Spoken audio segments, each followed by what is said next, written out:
for our transparent portrait project, you can choose to do a person, that could be yourself or someone else, or you can choose to do a character for your subject. Notice that this is drawn on transparent paper. So we're going to be using a picture of the person or the character that you want to make a portrait of. So what we'll need to do first is decide on our subjects, and you'll need to print a picture. So to print your picture, you can use one of the Artroom iPads, or you can use your Chromebook. To use the iPad, you're just going to want to open it up, go to Chrome, and then search for the subject of your portrait. So let's say I want to do SpongeBob. Then I can go to images once I search for SpongeBob, and I see a lot of different pictures of SpongeBob. Let's say I like this one because it doesn't have a background, and sometimes the backgrounds can be a little bit distracting when we just want to focus on the character. So I'm going to go ahead and save this image to the iPad by holding down on it. Hold down on the image for about 2 or 3 seconds until you see this menu that pops up. Then click Save Image. It might say Chrome would like to add to your photos. You can say okay, and then we're going to close Chrome, click on the camera, and then the little photo that you see here should be the image that you saved. So here is SpongeBob. I'm going to click on the arrow that's pointing up that has a little square around it, and then I'm going to go down to print. When I go to print, I need to select the printer. So we're going to select the BR Art printer for it to print in the Artroom. And it's going to change it to black and white.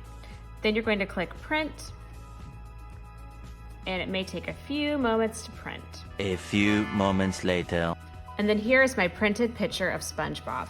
If you're using a Chromebook, it should be similar steps to that. Just make sure that you choose the art printer for your picture.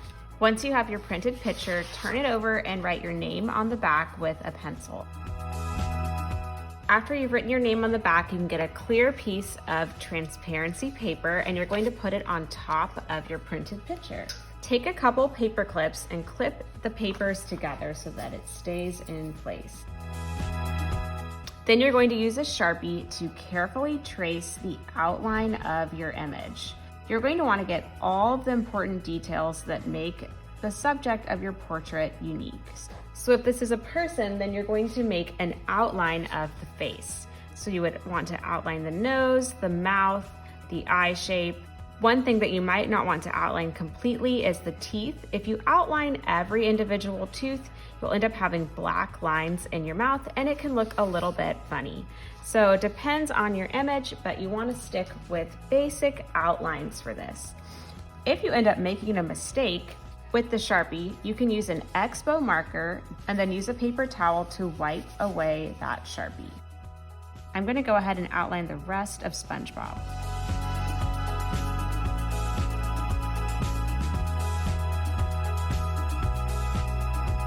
Make sure that you've traced all the parts. You can take off your transparency and see if there's anything missing. I can see that I missed a little rectangle here, so I want to make sure I put it back in place so that my image doesn't get skewed.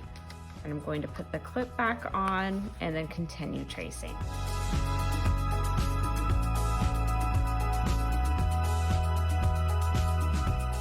Once you think you're done tracing, then you can take off the paper clips and make sure that you included all of the outlines that you need. Keep your transparency and your printed picture together so that your name is on the back. You don't want to write your name on the actual transparency paper because eventually it will be on a background that is painted and the paper will have your name on the back.